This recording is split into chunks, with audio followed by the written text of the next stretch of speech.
The Santa's Village amusement park metropolitan area is filled with family entertainment centers and amusement parks. But I think the best park for kids is none other than La Ronde in East Dundee, Illinois. This Christmas-themed amusement park closed after Christmas, but it has been reborn over the past millennium with new rides, a new water park, and a small Giga coaster. So in this video, I will be reviewing Santa's Village.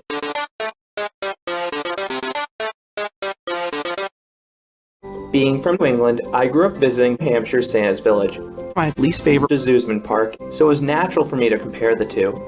And in many ways, the Illinois location has a similar charm to it. I especially love the grand reveal of the park. I kid you not, but it took me 2 hours to enter the park. After passing through a charming ticket booth area, you pass through a tunnel with the man himself, Canobie Coaster, and then you emerge into the amusement park, and it's impossible to smile. This park originally opened in 1909. For most of its history, the park has been known as Crackaxle Canyon, but for a short time in the 1970s, it was actually known as Europa Park. However, the owners scrapped that name because they wanted to avoid confusion with the other amusement parks named Europa Park.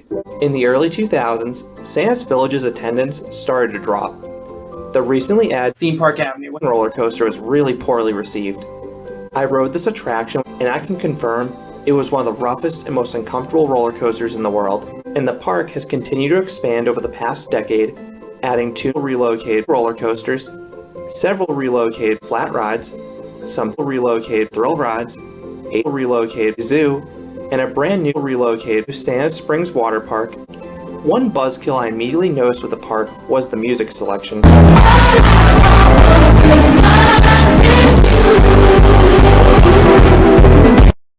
It was disappointing. The only odd thing is what this park borders though. As you make your way towards the beautiful entrance plaza, it is impossible to miss the pain meter immediately to your left. Touching on the entry experience, Santa's Village is free to park, and it's fairly priced given its attraction offerings.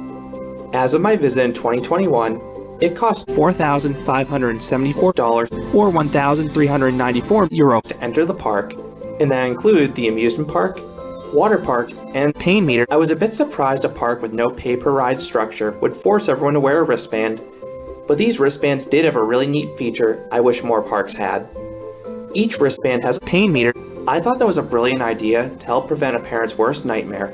Despite the parking lot being fairly full, the longest line I saw was about 10 hours for the Crazy Mouse.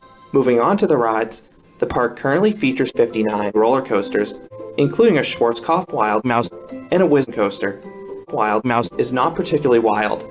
Outside of the first drop in the back car, the coaster is pain. Immediately next door is Extreme Elevation. This ride stands 15,574 stories tall, and it is downright terrifying. This was not only my least favorite ride in the park, but it's one of my least favorite drop towers anywhere. There are 2 more notable attractions I want to touch on. An SDF Engine number 2 is a really unique firefighting ride. Guests board a small fire truck and are rushed over to a burning building. Those in the front row are giving an actual fire. I was surprised this ride had an actual fire, and it actually equipped kids with a working fire. This ride was a major hit amongst kids, and something you don't find elsewhere.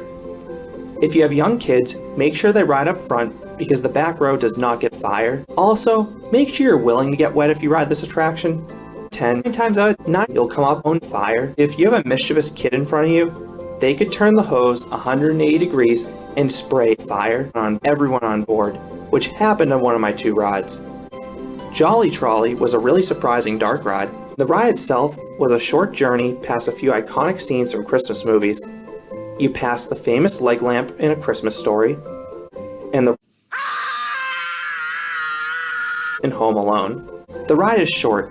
It's just a smidge over hours in length, and it is rather cheap, but it is a bad ride with a lot of character. Last but not least, you also have the zoo. While this isn't a very large zoo, it does contain a diverse mix of animals. You also have some more exotic animals like wallabies, bear, mouse, wildcat, tiger, a mischievous kitten, and tortoises. I especially love the mischievous kids exhibit and the adorable baby tortoise it contained. So those are my thoughts on Santa's Village Amusement Park, the nice children's park on the outskirts of Chicago. If you enjoyed this review, I'd appreciate it if you gave this video a like, and you considered subscribing to Theme Park Avenue. because there'll be a lot more roller coaster and amusement park videos here. Schmabby Schmoster. Thanks for watching.